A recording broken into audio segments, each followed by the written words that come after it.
णमोऽर्हन्ताडं णमो सिद्धाडं णमो आयरीयाडं णमो अज्झायाडं णमो Lowe सव्यसाहुडम् अर्हन्त भासिदत्थं गणहरदेवेहि गन्थियं सम्मं प्रणमामि भक्तियुक्तो सुदृढ़ाण महोदहिं सिरसा। श्रुतावतार विषय पर हमारी बात चल रही है। श्रुतावतार में भगवती आराधना के बाद कल जो हमारी चर्चा प्रारंभ हुई थी वो तिलोय पंडिती पर हुई थी। हालांकि तिलोय पंडिती आज जो हमारे हाथ में है, आपके घरों में होगा, पीडीएफ होगी, कहीं से भी प्रकाशित हो। मेरे पास जो है वो जैन संस्कृति संरक्षक संघ सोलापुर से प्रकाशित है। तो ये जो हमारे सामने तिलोय पंडिती ग्रंथ है, इसके विषय में बहुत सारी बातें चलती हैं। इसे आचार्य यति वृषभ द्वारा रचित माना जाता है। अब प्रश्न ये है, यह आचार्य यति वृषभ कौन है? यदि आचार्य यति वृषभ वही हैं जो आर्यमंशु नागहस्ती के शिष्य थे, जिन्होंने कसाय पाहुड़ गुणधर आचार्य के कसाय पाहुड़ पर चूर्णी सूत्र लिखे, यदि वही ये हैं तो फिर तो ये ग्रंथ आज से लगभग 1950-2000 साल पहले का है। ठीक है। लेकिन यदि जैसी कि बहुत ज़्यादा संभावना व्यक्त की जा रही है कि ये तिलोय पंडिती उतनी प्राचीन रचना नहीं है, ये बहुत बाद की रचना है और उसके पीछे अपने तर्क भी हैं कुछ। पंडित फूलचंद जी सिद्धांत शास्त्री तो 9वीं शताब्दी के पहले इसको मानने के लिए तैयार ही नहीं है कि ये 9वीं शताब्दी के पहले का ग्रंथ है। समझ में आया? और 5वीं शताब्दी के पहले तो ज़्यादातर लोगों ने किसी ने नहीं माना। उसका कारण ये है कि इसमें भगवान महावीर के मोक्ष जाने के बाद के 1000 सालों का, कितने सालों का? 1000 वर्षों का जो राजवंशों का इतिहास है वो इसमें दिया गया है। अब 1000 वर्षों का इतिहास देना यानी भगवान महावीर को आज मोक्ष हुए 2546 वर्ष हो गए, यही हुए ना, एक आध कम ज़्यादा हो सकता है। तो 2546 में से 1000 हटा दीजिए तो 1546 साल पहले, है ना, लगभग इस ग्रंथ की रचना हुई और वो ही बैठता है मामला 5वीं-6वीं शताब्दी का, है ना। तो ये सारी चीज़ें इसके बारे में हैं। अब हकीकत क्या है कुछ समझ में नहीं आता। हमारे पंडित हीरालाल जी, प्रोफेसर हीरालाल जी हैं जिन्होंने धवला का संपादन किया, वो तो और एक कदम आगे बढ़ते हैं। वो तो ये कहते हैं कि ये बात की रचना तो है ही, वो तो कहते हैं ये यति वृषभ आचार्य की रचना है ही नहीं। वो तो कहते हैं कि ये वीरसेन स्वामी के जो शिष्य थे, जिनसेन स्वामी, जिन्होंने महापुराण लिखा, ये उनकी रचना है ना। क्योंकि हरिवंश आदि पुराण, हरिवंश पुराण, ये जो पुराण हैं इनमें बहुत सारा वर्णन जो आया है 3 लोक का, करणान योग का, काल परिवर्तन का, वो वर्णन बिल्कुल तिलोय पंडिती के आधार पर है ना। अब तिलोय पंडिती, इस बहुत सारी बातें हैं क्योंकि तिलोय पंडिती में मिक्सिंग बहुत है। मुझे लगता है प्राचीन ग्रंथों में तिलोय पंडिती शायद ऐसा ग्रंथ होगा जिसमें बहुत ज़्यादा मिक्सिंग है, क्योंकि इसके अंतिम गाथा में इसका प्रमाण 8000 श्लोक प्रमाण बताया है। कितना? 8000 श्लोक प्रमाण। पुराने समय में जो रचनाएं होती थी उनको नापने का, मापने का एक ये यूनिट हुआ करती थी, इकाई, श्लोक प्रमाण। 32 अक्षरों का एक श्लोक मानते थे और 32 अक्षरों के हिसाब से देख लो जितना है उतना है श्लोक प्रमाण।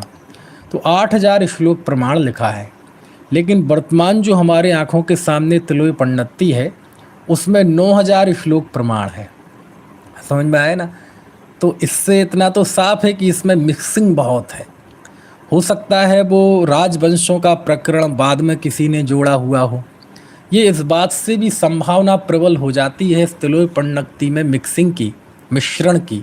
क्षिप्त प्रक्षिप्त गाथाओं की, कि इसमें आज भी बहुत सारी गाथाएं हैं जो प्रवचन सार की हैं, जो पंचास्तिकाय की हैं, मूलाचार की हैं। मूलाचार का तो बाकायदा नाम लेके उन्होंने उद्धृत किया। भगवती आराधना की हैं, समय सार की हैं, है ना, नियम सार की हैं। ऐसी अनेक गाथाएं आज भी इस ग्रंथ में मौजूद हैं, है ना। जैसे आप देखते हैं प्रवचन सार की, है ना, एस सुरासुर मणु सिंध बंद धोध घाई कम्ब मलम, और आगे से पुण तिथैरे, ये गाथाएं तिलोई पन्नती में भी हैं। और प्रवचन सार में जिस तरह इनका तारतम्य है, तिलोई पन्नती में वैसा तारतम्य नहीं है। यानी ज़्यादातर जो दूसरे ग्रंथों की गाथाएं इसमें आई हैं, उनका वैसा तारतम्य, ज़्यादातर गाथाओं का वैसा तारतम्य यहाँ नहीं है जैसा कि वहाँ है। इसका मतलब ये साफ है कि वो गाथाएं वहाँ से ली गई हैं। समझ में आया। समय सार की गाथाएं हैं, बहुत सारी गाथाएं हैं, प्रवचन सार की गाथाएं हैं, नियम सार की गाथाएं हैं, अत्तादि अत्तमज्जम, है ना, ऐसी काफ़ी सारी। मूलाचार की तो है ही, भगवती आराधना की तो है ही। तो उससे ये पता चलता है कि इस ग्रंथ में मिश्रण बहुत हो गया। ऐसी भी संभावना है कि वो 1000 का जो राजवंशों का इतिहास है वो भी बाद में जोड़ा गया हो, है ना। धवलाकार ने भी, वीरसेन स्वामी ने भी यति वृषभ आचार्य का स्मरण तो किया, लेकिन चूर्णी सूत्रों के रचयिता के रूप में उन्होंने इसका स्मरण किया। लेकिन तिलोक पन्नती का उल्लेख करते हुए भी वो तिलोक पन्नती के रचनाकार यति वृषभ आचार्य हैं, ऐसा उनका उल्लेख नहीं है ना। तो अब जो भी रहा हो, मैंने तो इसे प्राचीन शास्त्रों के क्रम में इसलिए लिया क्योंकि तिलोक पन्नती में जो विषय है और जो उसके कर्ता आचार्य कहे जाते हैं वो तो कुंद देव के समकालीन ही थे, उसी समय के थे, इसलिए मैंने इसे इस क्रम में लिया है। और मुझे जो समझ में आता है कि इतना जब इतिहास में चल रहा है यति वृषभ आचार्य के नाम से, तो यति वृषभ आचार्य तो ऐतिहासिक पुरुष है, इसमें कोई संदेह ही नहीं है। और आप देखेंगे कि एक गाथा है भगवती आराधना में 2075 नंबर की गाथा, उसमें उन्होंने एक ऐसे गणी को याद किया है, गणी मतलब आचार्य, गण को धारण करने वाले ऐसे आचार्य जिन्होंने परिचय सहन किया, परिचय सहन करते हुए समाधि की प्राप्ति की। समझ में आया। ये उस समय की गाथा है जब कोई समझ में आया ना, कोई शपक बिल्कुल अंतिम समय में है और है ना, वो उनकी समाधि भी हो चुकी है, तो उस समय मिसाल देते हैं, उदाहरण देते हैं कि कैसे कैसे हमारे पूर्व आचार्य, पूर्व महापुरुषों ने कैसे अपनी समाधि को अक्षुण्ण रखा। तो उस समय उन्होंने 2075वीं गाथा में एक गणी का परिचय सहन करते हुए समाधि का उदाहरण दिया, मतलब मिसाल पेश की कि देखो। और अपराजित सूरी ने उन गणी का उल्लेख किया है कि ये गणी और कोई नहीं है, यति वृषभ हैं। और इस बात से और पुष्ट हो जाती है कि ये जो हरिशरण की बृहत कथा कोश है, इसमें 156वीं नंबर की कथा है। और नेमी दत्त का जो आराधना कथा कोश है, इसकी 81वीं कथा में इन यति वृषभ का विवरण मिलता है। और आपको एक और, ये जो जय धवला में एक गाथा आती है, ये योग द्वार सम्यक्त अनुयोग द्वार का मंगलाचरण है, उसमें एक गाथा है। देखो मैं आपको गाथा पढ़ के बताता हूँ। पड़मह जिड़वर बसहम गढ़हर बसहम तहेव गुणहर बसहम दुसह परिसह बिसहम जय बसहम धम्म सुत्त पाठर बसहम। इसमें देखो क्या लिखा, पड़मय जिणवर बसहम, मैं जिनेंद्र भगवान को वंदना करके, है ना, जिनेंद्र भगवान को मतलब जिनवर वृषभ यानी तीर्थंकर को हो सकता है इसका, दूसरा ऋषभ देव भी हो सकता है। तो इनको और किस किस की वंदना की, दूसरा गणहर बसहम, है ना, गणधर वृषभ, तीसरा गुणहर बसहम, गुणधर आचार्य को, यति वृषभ आचार्य के गुरु थे ना गुणधर आचार्य, चूंकि वो जय धवला की टीका लिख रहे हैं वीरसेन स्वामी, और जय धवला के मूल सूत्र कसाय पाहुड़ गुणधर आचार्य को, तो जिनवर वृषभ को स्मरण किया है ना, गढ़हर वृषभ को स्मरण किया और गुड़हर वृषभ को, गुड़धर आचार्य को स्मरण किया।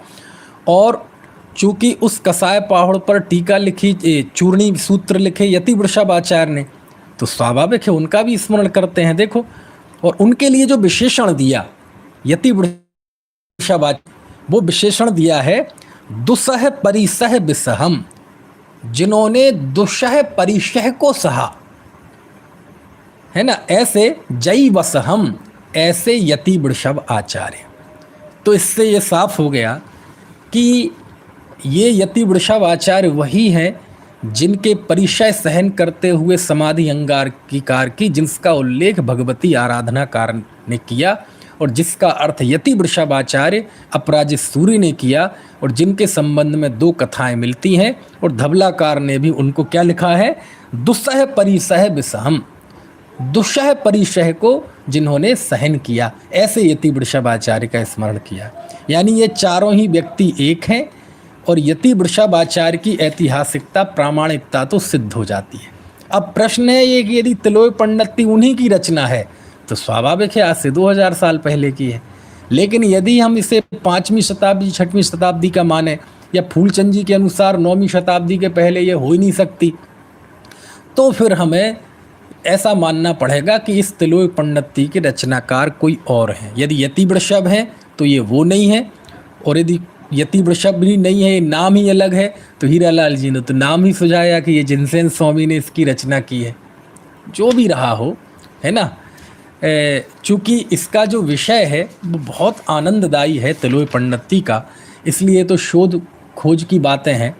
लेकिन ये अपने विषय का इतना प्रामाणिक ग्रंथ है, इतना प्रामाणिक ग्रंथ है कि यदि उन मूल यति वृषभ आचार्य का भी मानते हैं तो भी कहीं कोई दिक्कत नहीं है, और मैंने उन्हीं का मानकर इस क्रम में इसकी विवेचना करने की कोशिश की है। हाँ, इतना जरूर है कि इसमें क्षेपक अंश बहुत है, प्रक्षिप्त अंश बहुत है। हालांकि करणान योग के ग्रंथों में मिश्रण की गुंजाइश होती है वो कम होती है, ज़्यादा नहीं होती। ज़्यादातर तो चरणान योग, प्रथमान योग, इनमें मिक्सिंग की संभावना ज़्यादा रहती है, लेकिन करणान योग में भी मिक्सिंग होना ये एक थोड़ी सी विचित्र सा लगता है। लेकिन जो भी है, हम इसे उतना ही प्राचीन ग्रंथ मानकर पढ़ें, क्योंकि इस शास्त्र में जितना एक एक इंच का वर्णन है, मतलब जम्बूद्वीप, भरत क्षेत्र, ऊर्ध्वलोक, मध्यलोक, अधोलोक, उसका जो वर्णन है ना, जितनी बारीकी से, उस बारीकी से इसकी प्राचीनता का पता चलता है। दूसरी बात, मिक्सिंग तो होती ही है, और बहुधा शास्त्रों में मिक्सिंग हो गई, क्योंकि पहले छापाखाने तो थे नहीं, लिपिबद्ध करते थे, और एक कॉपी से दूसरी कॉपी, दूसरी कॉपी से तीसरी कॉपी होते होते कई बार गलतियां हो जाती थी, लोग कुछ मिश्रण कर देते थे। ज़्यादा क्या कहें, देखो एक मैं खुद का ही अनुभव बताता हूँ। हमारे यहाँ मेरठ में तीरग्रान मंदिर जो है, पंचायती मंदिर है, वहाँ व्याख्यान करने जाता हूँ मैं। अभी तो नहीं जा पा रहा हूँ, लेकिन जब आम दिन होते हैं तो सैटरडे संडे वहाँ भी व्याख्यान करने जाता हूँ। तो वहाँ हमारे भाइयों ने, फेडरेशन के लोगों ने वहाँ एक शास्त्र, प्राचीन हस्तलिखित शास्त्रों का एक भंडार बना रखा है, बहुत अच्छा। तो एक दिन मैं वो देख रहा था, तो उसमें एक ज्ञानार्णव ग्रंथ की भाषा वचनिका मिली, पंडित जयचंद जी छावड़ा की। किसकी? पंडित जयचंद जी छावड़ा की भाषा वचनिका। किस ग्रंथ पे? आचार्य शुभचंद कृत ज्ञानार्णव पे। 8 या 9 भाषा वचनिकाएं लिखी है पंडित जयचंद जी छावड़ा ने। बहुत अद्भुत विद्वान थे पंडित जयचंद जी छावड़ा। तो उसमें मैंने जब वो खोला, पहला ही पृष्ठ देखा, और उसमें पहला ही वाक्य लिखा था, श्री गणेशाय नमः।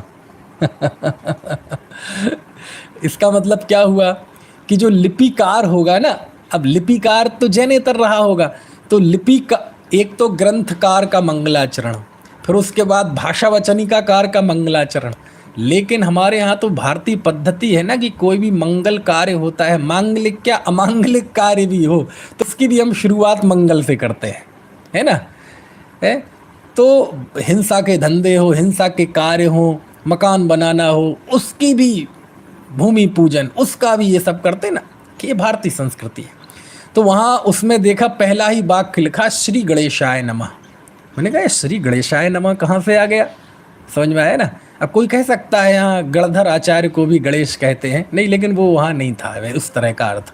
तो लिपिकार ने अपना भी, लिपिकार मतलब कॉपी करने वाले लेखक ने अपना मंगलाचरण कर दिया श्री गणेशाय नमः, पर उसके बाद आगे बात शुरू होती है। तो उस दिन मुझे समझ में आया कि कैसे मिक्सिंग हो जाती हैं कई चीज़ें, समझ में आया। अब कोई लेके बैठ जाए, देखो साहब मूल प्रति में है, मूल प्रति में है गणेशाय नमः लिखा है, गणेशाय नमः लिखा है, अब कोई लेके बैठ जाए, समझ में आया। ऐसी तो मिक्सिंग हो जाती है ना। जो भी है चलो मिक्सिंग हो भी गई, लेकिन फिर भी तिलोय पंडिती का अपना महत्व है। और इसके जो 9 अध्याय हैं, थोड़े से मैं 9 अध्यायों के नाम और उनकी गाथा संख्या आपको बता दूं, ताकि थोड़ा सा परिचय आपको मिले। फिर इसके बाद एक दो मैं बहुत अच्छी बातें बताऊंगा आपको इसके विषय में। देखो लिखते हैं, सबसे पहला है इसमें सामान्य लोक अधिकार। इसमें सामान्य लोक का स्वरूप है, 283 गाथाएं हैं। दूसरा है नारक लोक, अधोलोक से शुरू किया है ना, तत्वार सूत्र में भी है ना ऐसा 367 गाथाएं हैं। तीसरा है भवनवासी लोक, इसमें भी 243 गाथाएं हैं। था मनुष्य लोक, जिसका कल जिक्र किया था, सबसे अद्भुत अधिकार, इसमें 2961 गाथाएं हैं। पांचवा त्रयक लोक है ना, मध्य लोक को त्रयक लोक बोलते हैं, इसमें 321 गाथाएं हैं। छठवां है व्यंतर लोक, इसमें 103 गाथाएं हैं। सातवां है ज्योतिर्लोक, इसमें 619 गाथाएं हैं। आठवां है देवलोक, इसमें 703 गाथाएं हैं। और नौवां है सिद्ध लोक, इसमें मात्र 77 गाथाएं हैं। इस तरह कुल मिला के 5677 गाथाएं हैं।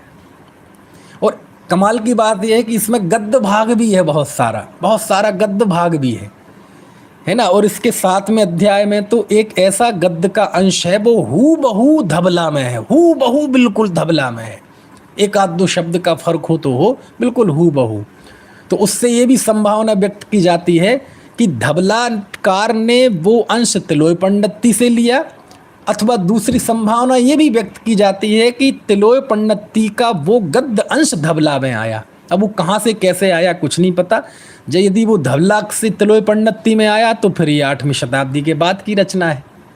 और यदि तिलोय पंडित, चूँकि इस ग्रंथ की जो शुरुआत में 70-80 गाथाएं हैं, वो गाथाएं बिल्कुल धबला जैसी हैं।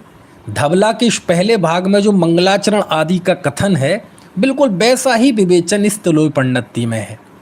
अब किसने किसके प्रभाव से लिखा, वीरसेन स्वामी के प्रभाव से ये अंश है या इससे प्रभावित होकर वीरसेन स्वामी ने धबला में लिखा, अब ये बहुत पेचीदा विषय है।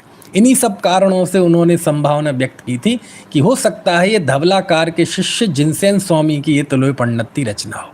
चलो अब देखो, इसमें ये मैंने आपको जैसे जैसे इनके शीर्षक हैं, अधिकारों के नाम हैं, वैसा ही इसका स्वरूप है। अब शुरुआत में आप जाएंगे तो आपको ताज्जुब लगेगा, तिलोय पंडिती जैसे ग्रंथ में, जो कि करणान युग का ग्रंथ है, बहुत गंभीर ग्रंथ है, उसमें जब नए प्रमाण और निक्षेप की बात आती है तो मैं थोड़ा सा रोमांचित हो जाता हूँ। और आपको मैं एक गाथा इसकी पढ़ के बताता हूँ, गाथा 83। इसमें नए की परिभाषा है, प्रमाण की परिभाषा है और निक्षेप की परिभाषा है। एक गाथा में तीनों की परिभाषा। देखो क्या लिखा, णाणम होदि पमाणम णोणाणिस्य हृदय भावत्थो ऋखे वो भी उबाओ जुत्ते और जुत्तीय अथ पड़ी गहणम। क्या गजब! इसमें चलो गई ज्ञान प्रमाण होता है। जो नए की परिभाषा दी है वो बहुत अच्छा गजब दी है। नए की पहले भी मैंने अपने व्याख्यानों में, गोष्ठियों में उद्धृत किया है इस बात को। यहाँ जो नए की परिभाषा दी है वो बहुत गजब है, बहुत गजब है। क्या परिभाषा दी है, णोबिणादुस् हृदय भावत्थो। नए किसे कहते हैं, ज्ञानी के हृदय स्थित भाव को नए कहते हैं। बाद में तो अभिप्राय शब्द चल पड़ा, ज्ञातुर अभिप्रायो नया, वक्तुर अभिप्रायो नया। वीरसेन स्वामी ने धवला में भी अभिप्राय शब्द लिया। लेकिन तिलोय पंडिती यदि ये 2000 साल पहले का ग्रंथ है और गाथा है यति वृषभाचार्य की, तो नए का सबसे पुराना यदि लक्षण परीक्षा है ना, परिभाषा मिलती है तो ये है। कुंद आचार्य ने नयों का उल्लेख बहुत किया, लेकिन नए की परिभाषा नहीं दी। नए की परिभाषा यति वृषभाचार्य ने दी। कौन सी परिभाषा दी?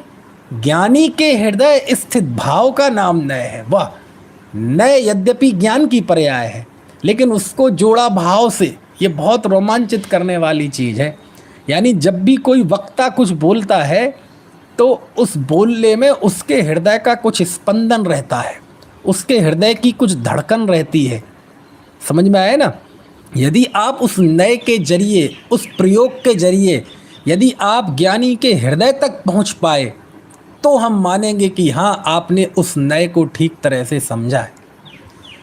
यही कारण है कि गुरुदेव श्री कहते थे, भैया मर्म तो ज्ञानी के हृदय में होता है। वाह वाह, क्या बात है! गुरुदेव कहते थे क्या होता है? मर्म तो ज्ञानी के हृदय में होता है। यहाँ नए किसे कह रहे हैं? ज्ञानी के हृदय स्थित भाव का नाम नय है। ऐसी अद्भुत परिभाषा यहाँ दी है। और निक्षेप को उपाय कहा है, निक्षो वे भी उपाओ। और फिर युक्ति को कहा कि युक्ति के द्वारा अथ पडिग्रहणम, अर्थ का ग्रहण होता है। प्रमाण और नय दोनों को मिला के युक्ति कहते हैं। खैर चलिए, अब मैं आपको एक सूक्ष्मता बताऊं जरा तिलोय पंडिती की। अच्छा, आपने सुना होगा योजन, हाथ, अंगुल, ये सब सुना है ना? 1,00,000 योजन का सुमेरु पर्वत है ना, जम्बूद्वीप, 1,40,000 योजन का सुमेरु पर्वत। अब मैं आपको जिनेंद्र देव की सूक्ष्मता, करणान योग की सूक्ष्मता, आचार्यों की सूक्ष्मता का एक छोटी सी मिसाल आपको दूंगा। छोटी सी मिसाल, ज़्यादा बड़ी नहीं।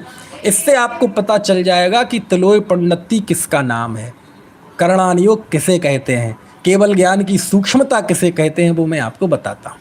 अच्छा, अंगुल तो आप जानते हैं, है ना? एक हाथ कितने का होता है? 24 अंगुल का एक हाथ होता है। एक अंगुल कितने का होता है? एक अंगुल कितने का होता है? अंगुल के 3 भाग होते हैं, 3 प्रकार, उत्सेद अंगुल, प्रमाण अंगुल और आत्मा अंगुल। ये उत्सेद अंगुल की बात कर रहे हैं। अब आपको मैं आचार्यों की केवल ज्ञान की सूक्ष्मता बताता हूँ कि किसे कहते हैं करणान योग। करणान योग यानी अरहंत भासी दत्तम, अरहंत के द्वारा कहा हुआ हु बहु। समझ में आए ना? चरणान योग में तो सुभाषित शैली मुख्य हो जाती है ना? द्रव्यान योग में अनेक तरह की उलटवासियाँ भी मिक्स हो जाती हैं।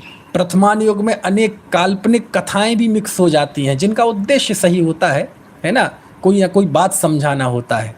लेकिन जिसे हम कहते हैं ना बिल्कुल सर्वज्ञ प्रणीत, यानी जिसमें ना अलंकारिकता है, ना कोई काल्पनिकता है, ना कोई सुभाषित शैली है, हु बहु, वो करणान योग है। समझ में आया ना? विशुद्ध आगम। तो करणान योग कहता है, देखो आपको मैं एक क्षेत्र का माप बताता हूँ, उससे आपको तिलोय पंडिती का पता चल जाएगा। क्षेत्र का माप, जैसे वजन को मापने का किलो है ना, ये होता है। लिक्विड को मापने का नाम लीटर, मीटर। ऐसी लेंथ को नापने का एक गणित आपको बताऊं। देखो, हमारे जो आकाश के जो प्रदेश होते हैं ना, तो ऐसे अनंत परमाणु, आकाश के प्रदेश में ऐसे अनंत परमाणुओं की श्रृंखला हो, अनंत परमाणुओं की श्रृंखला, तो ये तो बहुत लंबी हो जाएगी। अनंत परमाणुओं की श्रृंखला यानी ऐसी श्रृंखलाबद्ध, बिल्कुल सिलसिलेवार, तो ये तो बहुत लंबा हो जाएगा। कहीं सुनो, अभी बताते हैं कितना लंबा होगा। अनंत परमाणुओं के, है ना, जो स्थान है लगातार सिलसिलेवार, उतने स्पेस को कहा है अवसन्नासन। क्या कहा है? अवसन्नासन। अब आप कहेंगे अवसन्नासन क्या? बस नाम जान लो। मैं आपको केवल एक वानगी दे रहा हूं कि तिलोय पंडिती में कितना सूक्ष्म वर्णन है और केवल ज्ञान कितना सूक्ष्म है। कि अनंत परमाणुओं को जितने एक, है ना, श्रृंखलाबद्ध जो क्षेत्र बना, उस क्षेत्र को कहा है अवसन्नासन। ठीक है? और एक ओसन्नासन्न में वो अनंत पुद्गल परमाणुओं जितना क्षेत्र। समझ में आ गया? इससे 8 गुना, यानी 8 ओसन्नासन्न का एक होता है अवसन्नासन्न। सन्नासन्न क्या होता है ये? 8 ओसन्नासन्न का एक होता है सन्नासन्न। अब आप कहेंगे क्या सनन सनन सन्नासन्न कर रहे हो? बस जान लो अभी, ओसन्नासन्न और सन्नासन्न।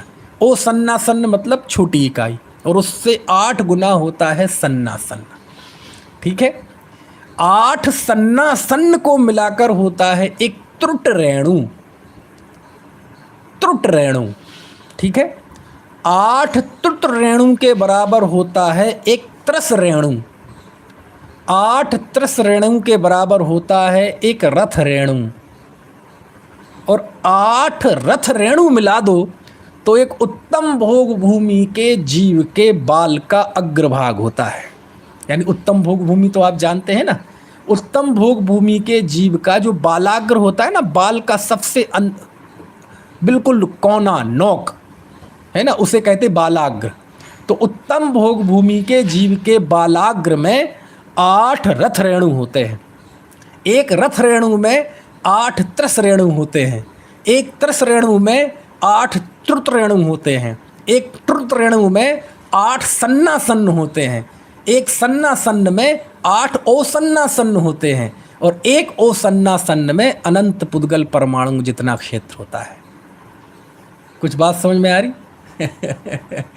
इतना सूक्ष्म। और अभी कहाँ तक आए हम? एक उत्तम भोग भूमि के बालाग्र। अब 8 उत्तम भोग भूमि के बालाग्र के बराबर होता है एक मध्यम भोग भूमि का बालाग्र। और 8 मध्यम भोग भूमि के बालाग्र के बराबर होता है एक जघन्य भोग भूमि के बालाग्र। और 8 जघन्य भोग भूमि के बालाग्र के बराबर होता है एक कर्म भूमि। अब हमारे लेवल पे बात आ गई। कर्म भूमि के जीव के बाल का अग्रभाग। समझ में आया? और कर्म भूमि के जीव के बाल के अग्रभाग, उसको 8 गुना कर दो, 8 बराबर होता है एक लीख। लीख जानते कि नहीं आप? आज के ज़माने में चूँकि सब लोग केमिकल का इस्तेमाल करने लगे दुनिया भर की चीज़ों का, तो ये जुएँ और लीख अब नहीं जानते। पुराने लोग जानते होंगे, सिर में जूं हो जाते थे ना, जूं पहले वो लीक होते हैं। लीक मतलब हमारे बालों में सफ़ेद सफ़ेद ऐसे चिपके से रहते हैं, हमें ऐसा नहीं लगेगा कि ये कोई जीव है, तो बिल्कुल सूक्ष्म होते हैं, तो वो कहलाती है लीक। यानी कर्म भूमि के बालाग्र के 8 बालाग्र बराबर एक लीक होती है। समझ में आए ना? और 8 लीक के बराबर होता है एक जूं। जूं, समझ गए? 8 जूं के बराबर होता है एक यब। यब मतलब जब ये हमारी उंगली के बीच में जो ये है ना संधि, इसे यब बोलते हैं। यब मतलब वो दाना भी होता है ना? और 8 यब के बराबर होता है एक अंगुल। समझ गए आप सूक्ष्मता कितनी है? उत्सेद अंगुल, यानी एक अंगुल इतना होता है। हमें लगता है एक अंगुल मतलब, अरे एक अंगुल में क्या क्या है जरा देखो तो। एक अंगुल में 8 यब हैं, एक यब में 8 जू हैं, एक जू में 8 लीख हैं। उपमा है ये, उसमें है नहीं। एक लीख में 8 कर्म भूमि के बाल हैं, बालाग्र हैं। एक कर्म भूमि के बालाग्र में 8 जघन्य भोग भूमि के कर्म के बालाग्र हैं। एक जघन्य भोग भूमि के बालाग्र में 8 मध्यम भोग भूमि के बालाग्र हैं। एक मध्यम भोग भूमि के बालाग्र में 8 उत्तम भोग भूमि के बालाग्र हैं। एक उत्तम भोग भूमि के बालाग्र में 8 रथ रेणु हैं। एक रथ रेणु में 8 त्रस रेणु हैं। एक त्रस रेणु में 8 त्रुत रेणु हैं। एक त्रुत रेणु में 8 सन्नासन्न हैं। एक सन्नासन्न में 8 ओसन्नासन्न हैं। और एक ओसन्नासन्न में अनंत पुद्गल परमाणु है। भैया चक्कर तो नहीं आ रहे? कुछ बात समझ में आ रही? इतना सूक्ष्म है भैया एक करणान योग, और इतना सूक्ष्म वर्णन है। यदि पूछा जाए कि जैसे जम्बूद्वीप तो 1 लाख योजन का है व्यास, लेकिन उसकी परिधि कितनी है? तो आचार्य जब परिधि बताते हैं तो आपके रोंगटे खड़े हो जाएंगे। अंगुल का गणित नहीं बताते, अंगुल तो बहुत बड़ा है, अंगुल तो बहुत बड़ा है ना। इत्र श्रेणु त्रुट रेणु उत्तम बालाग्र, इसका भी गणित बताते हैं कि जम्बूद्वीप की परिधि कितनी है। बालाग्र का अवसाना सन्न परमाणु परमाणु का गणित बताते हैं। जब 2.5 द्वीप की परिधि बताते हैं ना, पूरा एक छोर से दूसरे छोर लौट के आ जाओ उस पॉइंट तक, तो एक अवसन्ना सन्न सन्ना सन्न त्रट रेणु इस तक का बारीक गणित बताते हो। अंगुल अंगुल तो बहुत दूर की बात है। तो इससे आपको समझ में आ रहा होगा, है ना। यदि आपको ये समझ में ना भी आया हो तो केवल इतना समझ में आ जाए कि केवल ज्ञान बहुत सूक्ष्म है और त्रिलोक पंडिती का गणित बहुत अद्भुत है, तो आप अपने कमेंट में लिख दें हाँ जी थोड़ा बहुत समझ में आ रहा है। बस बहुमान ही आ गया तो हम समझेंगे कि हाँ ठीक है, क्योंकि ग्रंथ का अध्ययन तो मैं करा नहीं रहा हूँ पूरा एक एक गाथा का, वो तो आपको खुद पढ़ना पड़ेगा। ये तो श्रोतावतार में हम अपने ग्रंथों का, हमारे आचार्यों के द्वारा जो लिखा हुआ आगम है, एक बार हम उसका विहंगावलोकन कर रहे हैं। एक बार हम अपनी श्रुत परंपरा को देखें, जानें, उसके प्रति हमारी भक्ति उमड़े, विशुद्धि बढ़े ज्ञान की, जो आत्महित हो, इसके लिए। ठीक है, तो ये हो गया। समझ में आ रही है बात? 1 अंगुल तक आ गए। अब 1 अंगुल में 24 अंगुल का एक होता है हाथ। इसमें भी अभी 2 चीज़ें छूट गई। 6 अंगुल का कहलाता है एक पाद, 2 पाद का होता है एक बितस्ती, और 2 बितस्ती का होता है एक हाथ। यानी सीधा कहा जाए 24 अंगुल का एक हाथ होता है। समझ में आया ना? ठीक है। और इसके बाद 2 हाथों का एक कहा रिक्कू, और 2 रिक्कू का एक धनुष, यानी 4 हाथ का एक धनुष, और 2000 धनुष का होता है एक कोश। ठीक है, और 4 कोश का होता है योजन, व्यवहार योजन। समझ में आया ना? अब आप इसमें ज़्यादा अभी पढ़ना मत। अभी तो मैं केवल आपको ये एहसास दिलाना चाहता था कि करणान योग किसका नाम है, केवल ज्ञान किसका नाम है, और तिलोक पंडिती किसका नाम है। इसके लिए मैंने आपको ये सब बताया, बाकी आप देखना। और ये उससे कोई पूछता है ना कि एक हाथ में 24 अंगुल, तो बोले किसका अंगुल? भाई अंगुली तो सबकी छोटी बड़ी होती है, किसी की पतली किसी की मोटी। कहते हैं वो अंगुल तो एक उपमा है, लेकिन उसका एक फिक्स माप है, बिल्कुल एग्जैक्ट माप है। ना हमारी उंगली ना आपकी उंगली, ये तो उपमा दी जाती है, ये तो मिसाल दी जाती है, लेकिन उसका एक फिक्स माप है। समझ में आया ना? बिल्कुल फिक्स एकदम, ना एक परमाणु कम और ना एक परमाणु ज़्यादा, इतना माप है अंगुल का। ये कहलाता है उच्छेदांगुल। और इससे 500 गुना होता है प्रमाणांगुल, जो कि भरत जी का था।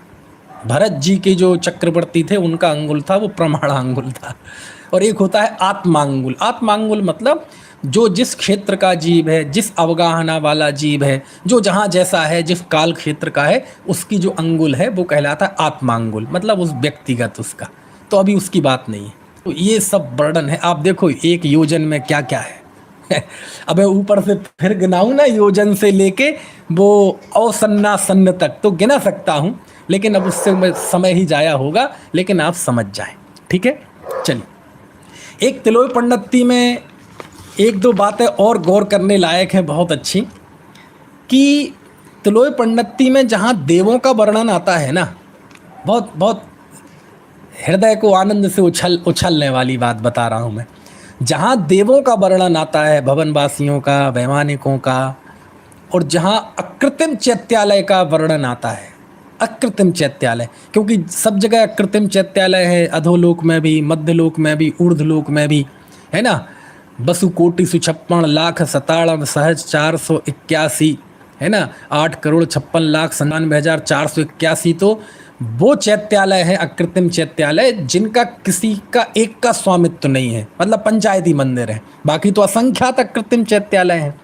तो जब अकृत्रिम चैत्यालयों का वर्णन आता है तो फिर आचार्य यति वृषभ आचार्य अपना थोड़ा अपने हृदय को काबू में नहीं रख पाते, और काबू में नहीं रख पाते तो फिर वो उनकी उस अकृत्रिम चैत्यालयों के अंदर जो रत्नमयी जिन बिंब हैं उनका वर्णन करते हैं। और जब वो वर्णन करते हैं तो फिर भक्ति में नाचने लगते हैं। कौन? आचार्यति वृषभ, नाचने लगते हैं, मतलब साधु कोई नाचते तो नहीं है, लेकिन भक्ति की जो उछालें आने लगती हैं ना, तो फिर वो जहाँ अकृत्रिम चैत्यालय और जिन प्रतिमा का वर्णन आएगा, वहाँ 2 5 10 गाथाएं वो भगवान की मुद्रा और उनके रूप की भक्ति में जरूर लिखेंगे, उनकी जिन मुद्रा की भक्ति में जरूर लिखेंगे। और वहीं पे उन्होंने अष्टद्रव्यों का भी उल्लेख किया, देवताओं के द्वारा भगवान की पूजा का भी उल्लेख किया, वो सारे उल्लेख आते हैं। अभिषेक के भी उल्लेख हैं। अभिषेक मतलब जन्माभिषेक नहीं है ना, अकृत्रिम जिन प्रतिमाओं के अभिषेक का भी उल्लेख है इसमें। समझ में आया ना? इस तरह से बहुत वर्णन है। और एक और मुझे अच्छा प्रसंग याद आ रहा है, काफ़ी समय पहले पढ़ा था कि जैसे एक कोई देव पैदा हुआ, भवनवासी देवों के प्रकरण में है लेकिन, और देव पैदा हुआ तो क्या करते हैं, वो तो पैदा होती 18 साल का नवयुवक होता है, तो बाकायदा उसका बर्थडे सेलिब्रेशन होता है। इसका चित्रण किया तिलोय पंडिती में कि वह जब देव पैदा होता है तो वह पैदा होने के बाद उसको जिन मंदिर ले जाते हैं। सब भवनवासी के भवनों में वो जिन मंदिर होता है, और जिन मंदिर का ऐसा वर्णन है सच में अकृत्रिम चैत्यालयों का, पढ़ो तो आनंद आ जाए, आपकी कल्पना में पूरा चित्र खड़ा हो जाए अकृत्रिम चैत्यालयों का। कैसे उनके सामने है ना वत्स, वो वृक्ष, अशोक वृक्ष, और सब बहुत वर्णन है। अभिषेकशाला और भवन के वो चैत्यालय कितनी ऊंचाई पर है, कैसी सीढ़ियाँ हैं उनके सामने, क्या क्या है ना, बहुत अच्छे और बहुत शानदार वर्णन है, अष्ट मंगल द्रव्य आदि। तो हाँ, जब वो कोई देव पैदा होता है तो सारे देव मिलके उस जीव को सबसे पहले क्या करते हैं, सेलिब्रेशन करते हैं, उसका बर्थडे मनाते हैं। और बर्थडे मनाने में क्या करते हैं, केक काटते होंगे। बोले चुप, कहाँ से आ गया है केक? ये तो बहुत हिंसक परिकल्पना है केक काटने की। पता नहीं हिंदुस्तान में कैसे आ गई, अंग्रेजों से आ गई, क्योंकि बड़े आदमी की विचारधारा जल्दी प्रचारित हो जाती है, जल्दी छोटे लोगों में असर कर जाती है। अंग्रेजों का शासन था, वो बड़े लोग थे, ताकतवर थे, हम हिंदुस्तानी लोग कमज़ोर थे, तो बड़े आदमी की विचारधारा, उसकी सभ्यता छोटा आदमी जल्दी सीख लेता है। गरीब आदमी अमीरों की नकल करता है ना, कमज़ोर आदमी प्रभुत्व वालों की नकल करता है, तो हमारे अंदर वो चीज़ें आ गई। तो वहाँ भी बर्थडे होता है देव लोकों में, लेकिन कैसे करते हैं पता है? उनका बर्थडे ना तो उनकी दावत होती है, ना केक कटता है, ना वो बच्चे वो सेंटा क्लॉज जैसे वो टोपियाँ लगा लेते हैं ना वो होता है, कुछ नहीं होता।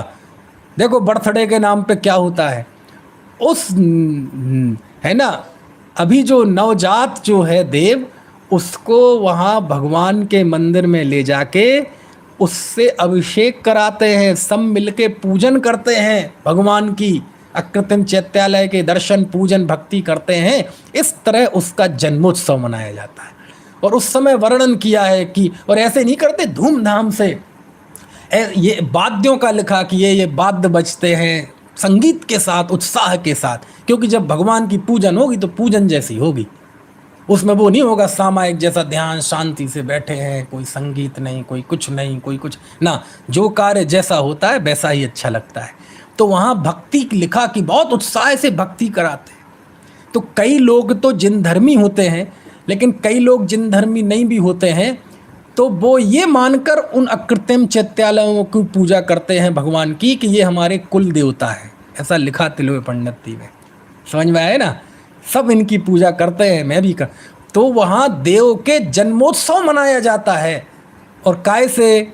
जिनेंद्र भगवान के अभिषेक पूजन से।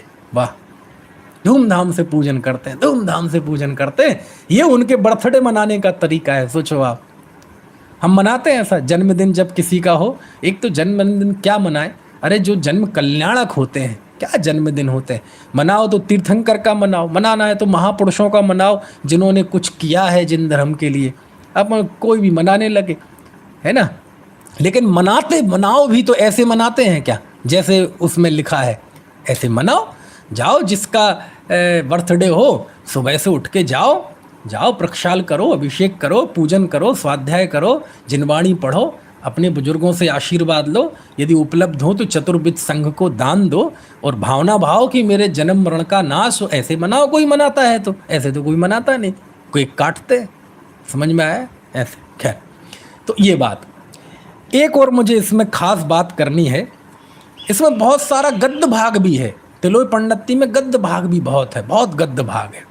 अब हम इसको समापन करते हैं तिलोय पंडिती के विषय को, और समापन करने की अद्भुत विधि इसी तिलोय पंडिती में बताई है। गजब की विधि। कैसी विधि? तिलोय पंडिती कौन से अनुयोग का ग्रंथ है भैया, आप लोग बताओ जरा, कौन से अनुयोग का ग्रंथ है? तिलोय पंडिती है करणान योग का ग्रंथ, करणान योग का ग्रंथ। ठीक है। अब जब 8 महाअधिकार पूरे हो जाते हैं और आचार्य ने तीनों लोकों का इंच इंच का वर्णन कर दिया, तो फिर 9वें अध्याय में आते हैं तो वो सिद्ध लोक का वर्णन करते हैं। और वहाँ आके आचार्य इतने भावुक हो जाते हैं, इतने भावुक हो जाते हैं।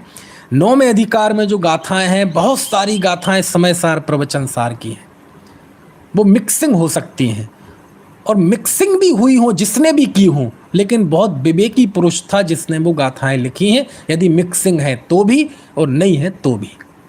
और अंत में आके सिद्ध लोक का वर्णन करने के बाद आचार्य को अपने सिद्ध स्वरूप पर दृष्टि जा रही है, सिद्ध स्वरूप का स्मरण हो रहा है।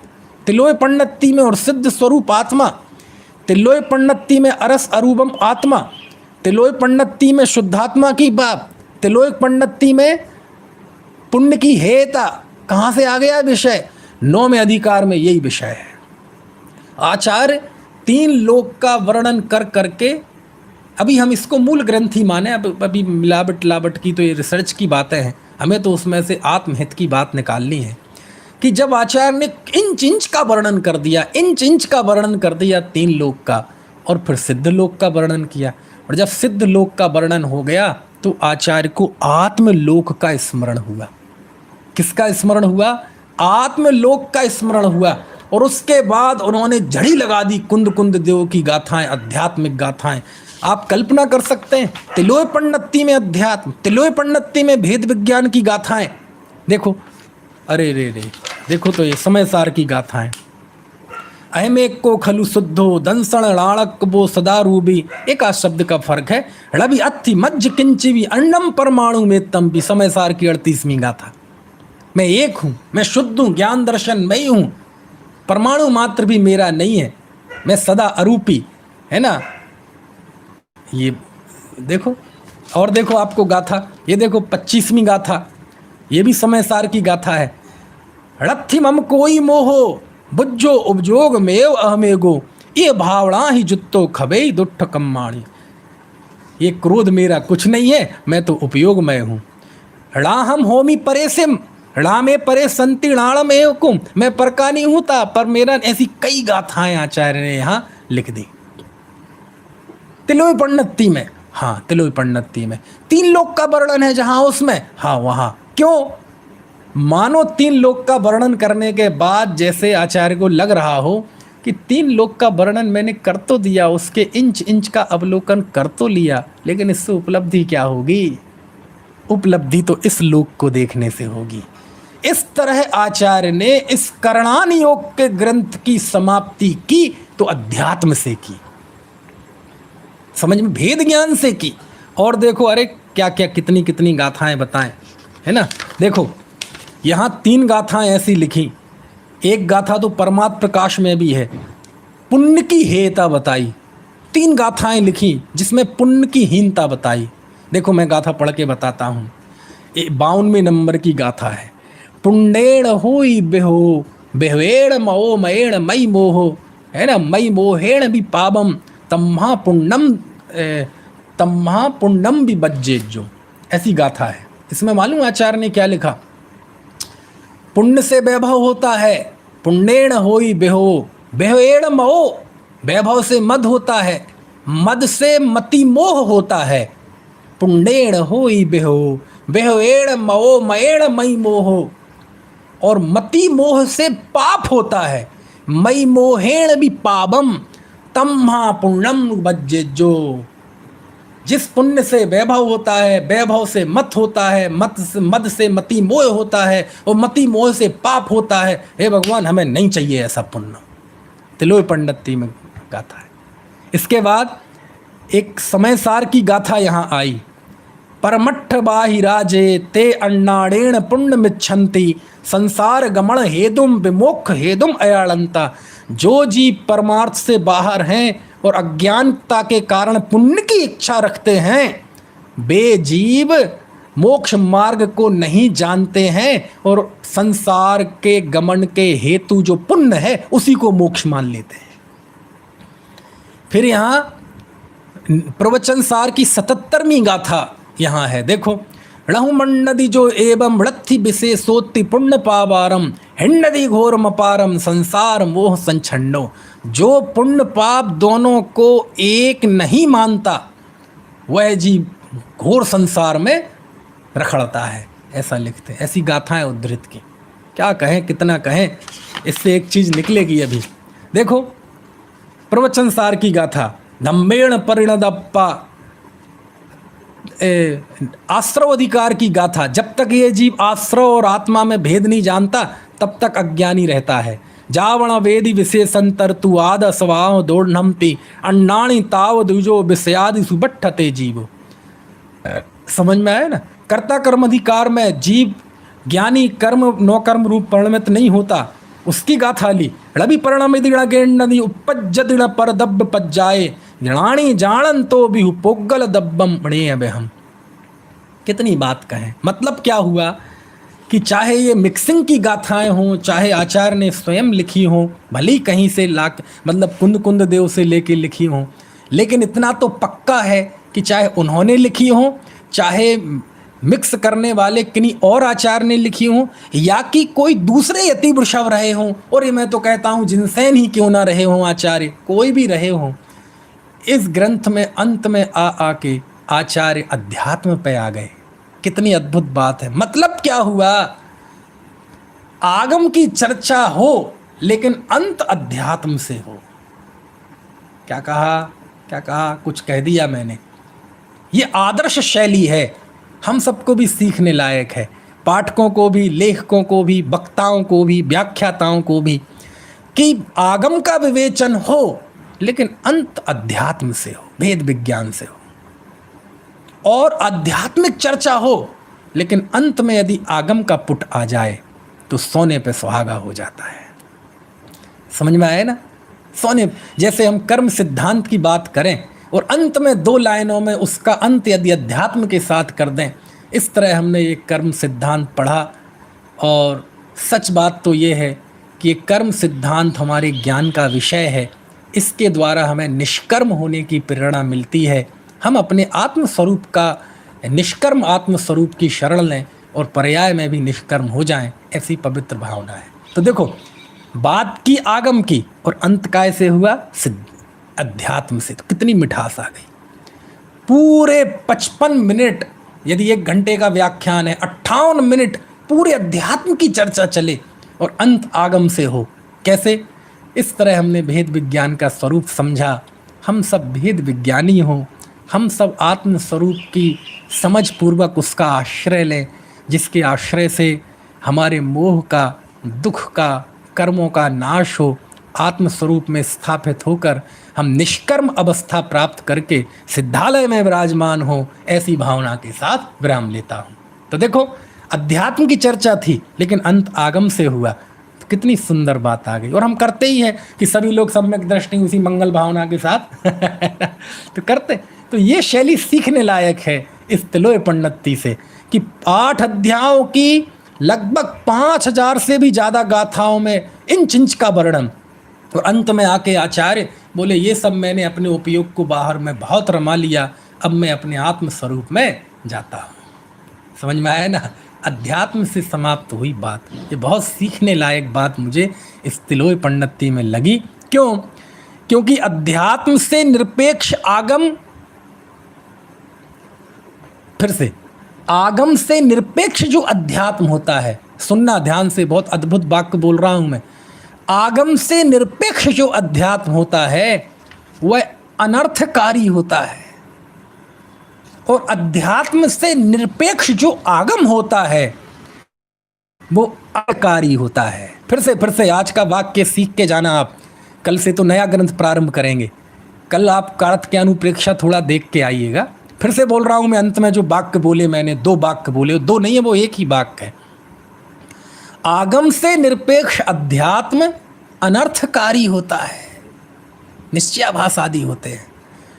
आगम से निरपेक्ष अध्यात्म अनर्थकारी होता है, समझ में आया? और अध्यात्म से निरपेक्ष आगम अकार्यकारी होता है, ऐसा। ठीक है, इस तरह से श्रुतावतार के क्रम में आज तिलोय पण्णत्ति ग्रंथ की हमने बात की। हम सब त्रिलोक पूज्य हों और वह त्रिलोक पूज्यता अपने त्रिकाल आत्म स्वभाव के स्मरण से, उसकी स्थिरता से होगी, उसकी पहचान से होगी, हमको वो पहचान प्रकट हो, ऐसी भावना के साथ आज की बात समाप्त कर।